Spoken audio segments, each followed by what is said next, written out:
Mbote na bino nyonso bozali kolanda émission na bino ya kitoko bolingaka mingi ba réalité ya Kinshasa.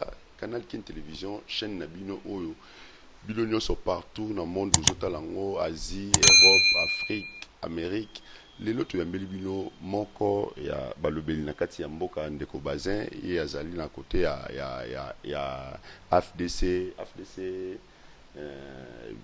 tout ça lelo to développer moins ebele yemoko a expliquer bino yango. Alors ndeko na Mbote Ndeko, merci beaucoup pour l'invitation. Na bengami na kombo ya Maître Bazin Pembe Njale Nazali Mokambi ya Lingomba o babengi dynamique le changement c'est maintenant.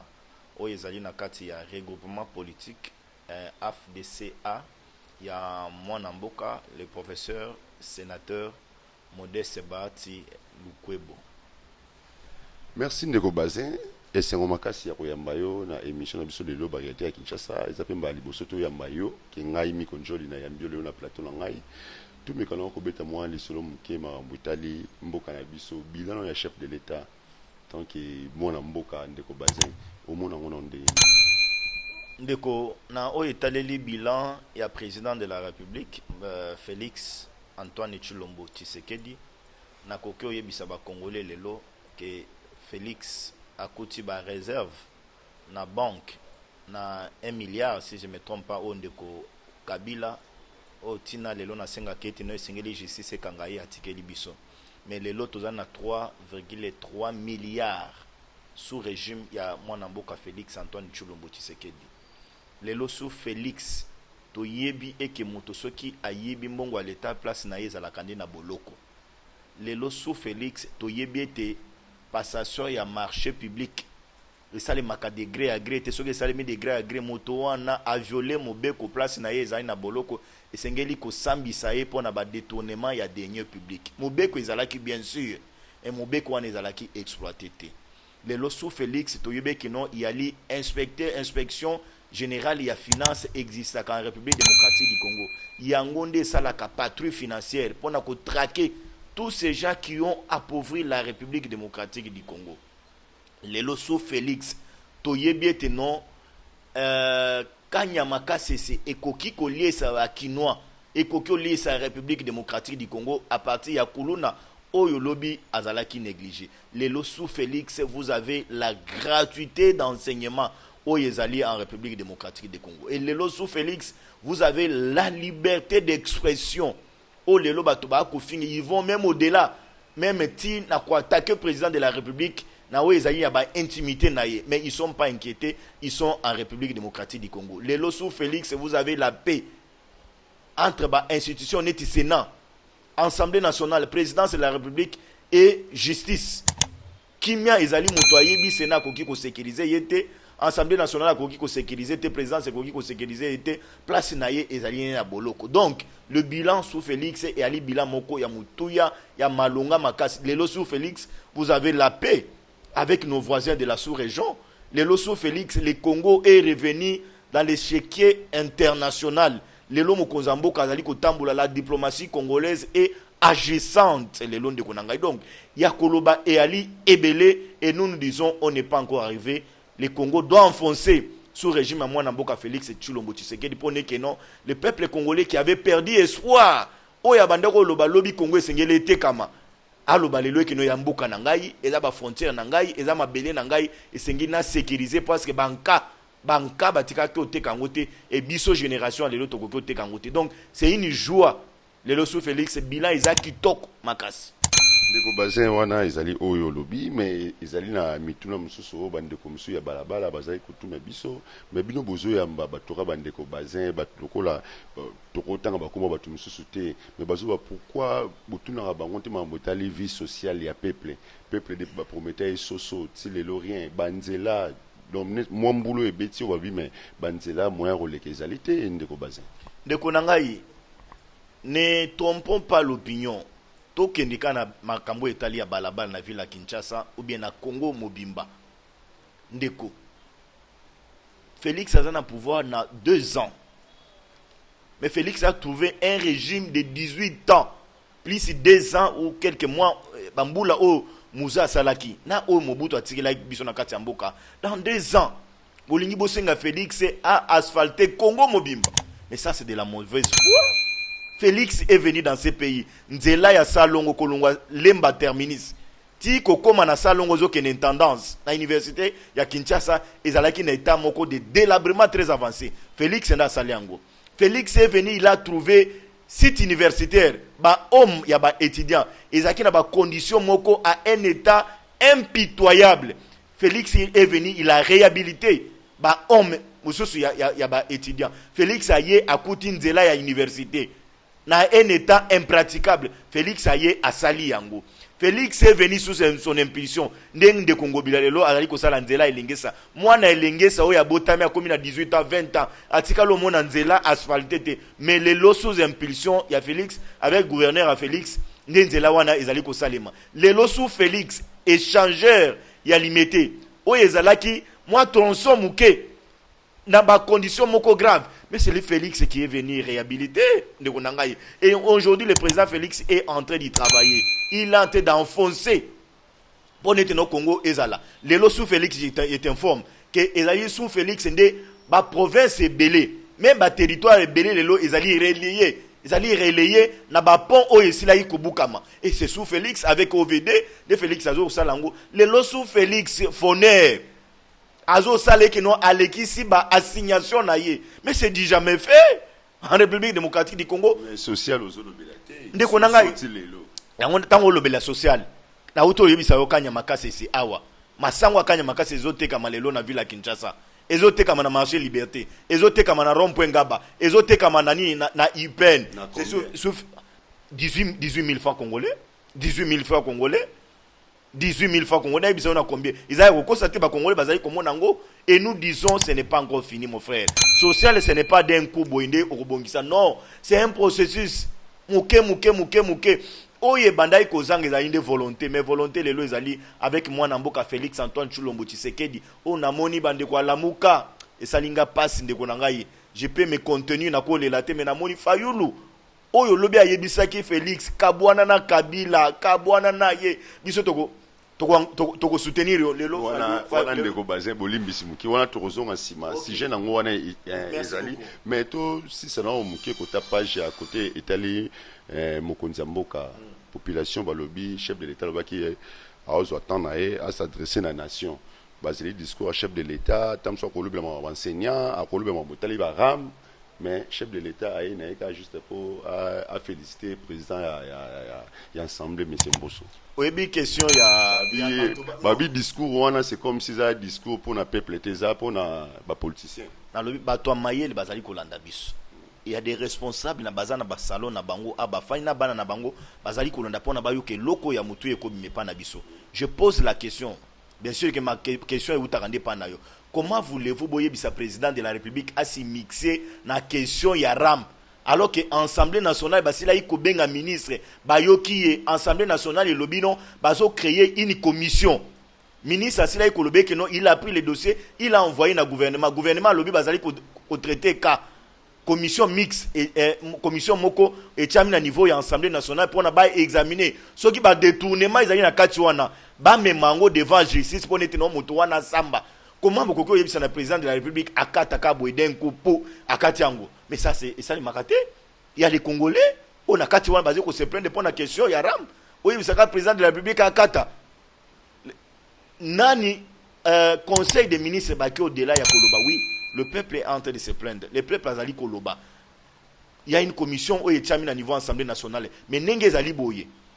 To longola to ba utiliser ba téléphone il y a DG deuxième génération to longola yango à 75%. Sur 100%, 75% il y a bateau lelo sur l'étendue de la République démocratique du Congo ba utiliser ba téléphone wana. À part bateau G3, G4.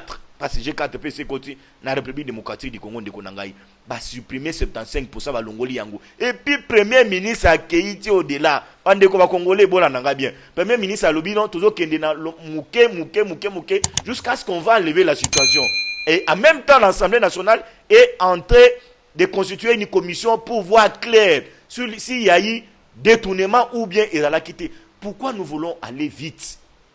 Tous à la kimia, tous à la poser, tous à la tchempo. Masole zo kotambo likambo ram ekolongwama Parce que tous nous sommes alignés sans que Ram azali ko katanga pe bainité. Azali ko kata pe bainité. Même Tshisekedi Ram azali ko kata bainité. Azali excluté. Azali excluté. Donc peuple a ça la confiance dans le gouvernement actuel. C'est un gouvernement des responsables. Ils sont là à l'écoute. Il y a peuple congolais de Konangaï. Et Isaka Ramte, oui, qui bande ko biso STP kuna bango pe bande ko zila tam suba le bango ki ba Rwanda ba côté li bango kuna même ko nzambo ka tikata ko lo bango te. Na lobby de Konangaï. Le robin peuple na Zélande. Les lots na République démocratique du Congo précisément na ba chaîne nyonso tout. Oyo ezali na ville ya Kinshasa. Nyonso tout armée na biso azali ko sala. Soka akangi ba ADF, akangi ba Codeco, akangi ba FDLR, armée azali ko présenter bango na RTNC. Et ça dit pas avancer te. Kokendeti au-delà ya kokanga mwasi. Ya chef rebelle ya ba ADF. Na mwana na yo ba mandai ko enrôler ye pona lobby et ko manete ba djihadiste. Oyo ba enrola ka bato ba ko tsaka bango na école. Ça ne peut pas vous dire que l'armée est en train de travailler. Bastion oyo FDLR, oyo ADF, o Codeco, abandaki lobby coopérer na uti oyo ka armée a lobby à détruire. Ba plan nyonso tout oyo munguna lingaki akota mon frère. C'est par la mauvaise foi que Batolelo bazali ko nimé que non état de siège ezali ko produire. Mais biso tozali ko loba. On n'a pas fini à tuer, on continue à tuer mes frères à l'est du pays, à massacrer, à égorger bande konanga et du pays. Mais je dis à notre armée, vous avez l'appui du peuple congolais, vous avez l'appui des institutions, vous avez l'appui du président de la République, vous avez l'appui de la dynamique, le changement c'est maintenant. Otozaliko Kamba, continuez parce que vous avez prêté serment de défendre les drapeaux nationaux. C'est ça mission Nabino Bozanango, territoire Nabiso, à ta centimètre moukete et kokendeka et pas munguna. Tant que cette nouvelle génération consciente, Bazali Lelo na classe politique congolaise de Konangaï. Congolais retenir yango. Merci Ndeko Bazin et c'est mon ming na Biano nayo au PC. J'espère que Bandeko Belé même na Beni côté Bazali Balandio Balandi pe message no au PC. Mais tout ça na moi mutuna mo msustu à point de presse mo salami lobby à force sociale.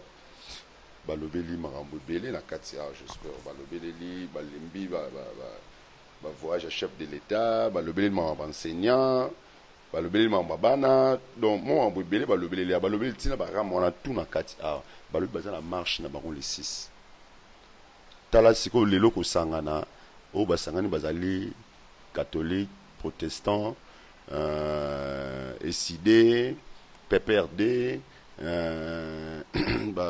baza mo belé na partir vina biso muzitu bango no so basangani na ensemble na kati pour na yo ni noke koloba ensemble pe to moni ba na kati na ko kama toni ndeko na ngai na ba congolais ba kolanda biso c'est très grave pona ba mona hypocrisie ya l'homme politique congolais ndeko lobby hypocrisie ya l'homme politique congolais ndeko na ngai lobby ndeko Martin Fayulu Madidi honorable ayebisi Tshisekedi kabwana na Kabila kosala nzela na Kabila te Rossi Mukendi akei Thérèse Kapangala akei Chebe akei kosala nzela na Kabila te Kabila 18 ans appauvri mboka mais kosala nga passe lelo ndeko Martin Fayulu afani na mesa moko na Joseph Kabila azali kolite pona abebisa déstabiliser lisusu République démocratique du Congo. C'est grave. Congolais criminel nyonso tout azonga kaka na batras soki ayibaki na butu akoluka na tongo aleka lisusu place wana pona ya utala place na yibaki place na bebisaki place na tumbaki ezali ndenge nini bato yango bazali kosala ndenge nini mais tala lelo bandeko alamuka basiba bazongi na lobby lelo tozali mardi sera la muka tandis que la force sociale les basangani bazé belé ndeko na ngai la muka za plateforme ndeko na ngai moi je suis en train de parler d'un monsieur avec qui nous avons lutté à Katiamboko pour combattre le régime Kabila. Fayulu a dit dans ces pays que Kabila était le mal et que coaliser avec Kabila c'est donc kobomba bosoto nyonso tout ya Congo mais lelo na lobby lelo tozali mercredi lobby jeudi je suis l'invité ya Canal Presse je vais dire aux Congolais moto yo asali que non ba lamuka ensemble FCC bato nyonso wana ba coaliser ensemble moto azui téléphone na ye azali ko benga bato nyonso wana tout parce que alingi Félix était wana nani je vais le dire demain, Lobi na Kolobango. Et Lobi na Kolobango, je vais citer son nom. C'est très grave. C'est très grave. Mais c'est Francis Kalombo. Prêtre de l'église, prêtre de l'église, Azalakawana pour la kimia, pour l'amour, pour la paix. Mais ceux qui prêtres a commis au comploter pour déstabiliser les institutions, ce n'est plus encore une église. C'est devenu un groupe de pression, c'est devenu comme un parti politique. Non, parti politique, comment attendez ce que ça n'a pas enseigné dans Kati. Enseignant à la politique, à part ECC, non catholique, baza politique déguisée. Enseignant ont réclamé nana boy enseignant réclamé. Baza na premier ministre non, na Bibwa, baza na atelier na bango, na soyoka kune que non makambozo avancé. Cette fois-ci ils ont pris engagement. Bâtir une commission en place, ceux qui enseignent à la revendication par commission et le gouvernement a pris une mesure, une décision ferme de respecter les revendications des enseignants. Ils ont droit à enseigner tambola, ils ont droit à bâtonner tambola. C'est leur droit, c'est de leur droit. Mais il y a question de manipuler bana. Toujours l'église catholique. Bamimoni banani. Mais bazan ba protestant. Papa, na le bien. Ce sont des confessions religieuses. Ils ne sont pas politiques. Ils sont en politique. Mais déstabilisation, il y a Congo et qu'on a charge na bango. Et nous disons non. On n'acceptera pas que ces pays, que notre génération soit sacrifiée à cause d'une église. Ou yazo ringa répondre à la volonté ya Katumbi. Non, mon cher. Non. Lobe ke nzamba ya oboma Congo lobi. Katumbi va bengi ko benga. Ya yene ko ya ba bengi. Mais au lobby va bengi ye. Lobby na koloba moto ya benga ki ye. Azu téléphone à bengi, lobby non mettez vos divergences à côté. Boya bo sanga na pona bo combattre garçon. Nga côté na comprendre, c'est comme ça linga olo bageza mais c'est Fayulu m'a dit mais Francis Kalombo déjà c'est azo temps déjà ya obo yango ya expliquer na batu que non ceux qui présent biso ya ensemble Moïse Katumbi biso ko ya ils allaient parce que catholique na protestant de babengi ya participer à la marche. Est-ce que vous pouvez vous imaginer une église tokenda ko sambela nzambe, un pasteur c'est un être. Parce que na kati ya lingomba ba Congo bazali, ba Luba bazali, ba Mongo bazali, ba Yaka bazali, ba Ndengese bazali, ba Swahili bazali.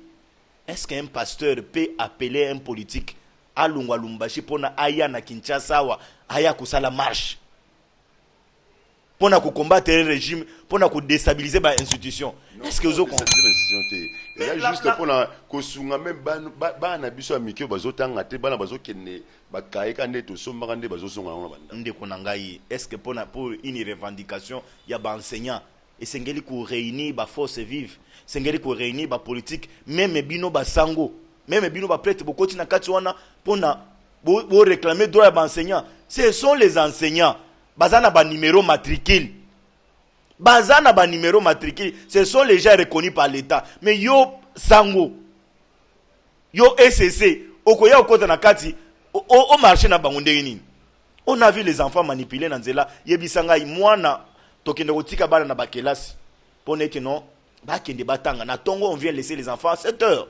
Totiki bango akati ya ba clôture ya école. Biso ba parents tozongi na 12h30 toyozo bango. Mais biso totiki bana na biso ba koti, mais yo na sima na biso zibana na biso opesi bango 5000 francs, obimisi bango tie bango na kati ya mutuka, ale boke na assemblée nationale. Mais na nzela likama nazo souhaitant ote likama yeli bana ba kufi incident yeli bango, qui en sera responsable? Est-ce que mona ki bana wana bazana bat bazo accompagner bango to bango moko bayaki bana bazo nous voulons étudier bana bazo tangate. Mon frère, moi n'a pas réclamer, nous voulons étudier. Même na kati enclos ya école la koki ko réclamer, les enfants peuvent écrire, ba créer une délégation, ba ki au mon président de l'Assemblée nationale, ba ki au mon président de la République pour na yamba bango, et puis surtout il a toujours été très ouvert. Je l'ai vu recevoir les étudiants, tant ba étudiants universitaires Kinshasa, avant ko réclamer, est-ce que ceux qui bana wana ba bimeli na uniforme encore na humanisme wa zalaka nango akoki kotika bango ta ko yamba bango ayoka ba revendication na bango. Mais pas kolongola bato na Lumbashi, kolongola bato na Beni, kolongola bato na Bukavu, kolongola bato partout. Oyebisa bango boya na Kinshasa parce que place siège à ba institution ezali boya ko déstabiliser ba institution. Non, nous disons non. Les évêques ont perdu l'it na bango. Ba perdre l'it na bango. Même ata soki boko linga Félix était, vous avez une haine viscérale vis-à-vis à Félix, mais pas jusque là. Pas jusque là, cher ami. Pas jusque-là. On a vu le président de la CENI a prêté serment lobby. La situation est en train d'avancer. Tout le monde tout le monde ndeko kadi malobi a prêté serment mais na marche bandeko pe bazolela bazo réclamer pe ka ke balingi ete na kota seni yo ekoloba nini Nazalia wana communiqué ya bandeko ya Allemagne, Belgique, Canada, Corée du Sud, Espagne, États-Unis, France, Grèce, Italie, Japon, Norvège, Pays-Bas, Portugal, Royaume-Uni, Suisse, République tchèque et Union européenne. Bangonyon surtout. Balobi, quand le président de la République a cela Koloba, j'ai constaté que le consensus est à la quitter, mais la voix de la majorité a triomphé. Mais j'en appelle à la communauté internationale de venir sécuriser les élections en 2023. Bango peut réitérer yango. Balobi consensus est à la quitter, mais toujours les conseillers na président ya CENI. Ayeba koma ko avancer pour n'être non ma ponami ezala en 2023 les lots en 2021 bongo ninde tout ça belé na lobby les lots na expliquer dans le procédure de konanga na expliquer dans le procédure les lots en 2021 ceux qui bolobé non kadima ado sala consensus mais n'attend o etikali ako fédéré batonyo se tourne et puis surtout que article 211 de la constitution de la République démocratique du Congo ezo pesa iningisa yaye ko sala fichier électoral. Il y a quoi enrôler les électeurs. Il y a quoi identifier les surtout pour un processus électoral crédible. Yoka bangoni bazolo bana communiquer na bango. Alors bien à cette fin, les prochaines étapes cruciales incluront la révision de la loi électorale qui doit renforcer les mécanismes de contrôle et de transparence. Le lancement effectif du processus d'identification et d'enrôlement des électeurs. Virgule, ainsi que l'établissement d'un budget idoine et d'un calendrier électoral respectant les échéances constitutionnelles. Ils encouragent la CENI à renforcer sa redevabilité et l'ensemble des parties prenantes concernées à se concerter en vue d'assurer la crédibilité, le bon déroulement des futures élections. Ils réaffirment leur soutien au gouvernement congolais pour l'organisation d'élections transparentes, libres, inclusives, dans les délais prévus par la Constitution. Il salue les souhaits exprimés par le président de la République concernant l'observation électorale internationale et étudie les modalités pour répondre à son invitation à accompagner le processus électoral. Le 26 octobre 2021 à Kinshasa. Et le relié à partir dans les délais prévus. Na mi-temps, mais l'élection que ça dans les délais prévus. Na mi-temps au Choli. Na Eric Senga, bazana ba osala lobbying. Boro isa KO debout. KO debout. Dans les délais prévus, est-ce que mon frère, il y aura élection libre, démocratique, transparente en 2023. Parce que le président de la République, mandat na Isaka 1, 2, 3, 4, 5. 5 ans. Renouvelable une seule fois. 1, 2, 3, 4, 5. Et c'est lui. Élection que ça, dans les délais constitutionnels à la République démocratique, on ne t'en fait pas. Vous changez le bureau, c'est non, bureau c'est une question purement administrative. Ndeko Denis Kadimao hier, oui, comment travailler. S'il trouve que nous avons expérience et ils na Katsuana, pourquoi pas ne pas les maintenir pour faire route avec, parce que ce sont des Congolais. Ndeko Nanga Mwenenge Ayeboye, Sengela Kenena Lombango a identifié combien de machines où ils allaient opérationnelles, combien de machines où ils fonctionnent. Combien de urnes où ils ont la République démocratique du Congo. Et baby combien où ils allaient combien qui servir biso pour la élection en 2023. Combien de centres où ils ont voté pour la centre tel, c'est cause à l'issue fiable. Au moins, il y a une question si importante, question il y a la République démocratique du Congo. Est-ce qu'avec la loi la loi organique, c'est la question il y a c'est voir la question il y a caution, il y a caution. Pona donc ndeko Denis Kadima, il faut tokende na lombango papa pona bato ala muko bazana mbongo te ba se coaliser na Kabila na yebisa bango Kabila kozana candidat kanga mi la muka makasi oh bandi ko la muka ba trahir mais biso te ba trahir mais biso bato banda ko encourager moko so ba sali marche to yebisi peuple bo kende bo soutenir bango mais lelo la muka sala nzela na Kabila ah nzambe l'homme politique congolais perd de valeur hein? L'homme politique congolais perd de valeur mon frère. La muka o ba yebisi Tshisekedi lobi kabwana Kabila na Kabila lelo Martin Fayulu force sociale na Mozito ba sali les soso nzela na moni bango batandami na mesa moko na Kabangi Numbi oyo azalaki trop arrogant na kati ya mboka oyo mon frère na oyo zo estomac pamba non ça c'est très grave. Merci na bino nyonso bolandaki émission na bino kitoko baketa Kinshasa lelo to ya maine ko bazin ko bina suka ndeko bazin aloba mwa liloba ya suka te parce que tokokutana lisusu tokoloba susu ya ebele mais mpona lelo okoki kobakisa nini oyo to mosusu omoni ke ezoderange ya motema totuni natondi yoka botoni ndeko na ngai ya koderange ngai ezali te ezalaka pasi ya komona politike nini toza nango na République démocratique du Congo nakoyebisa basango batika biso tobuna na terrain na biso batika biso bapolitike tobona bango aba papa molimo Nzamba zo risque tout na bango un jour. Vous avez une seule mission, c'est d'aller évangéliser. Mais dans cet évangile, vous avez déraillé les gens. Et ils seront répondants vis-à-vis de leur Dieu.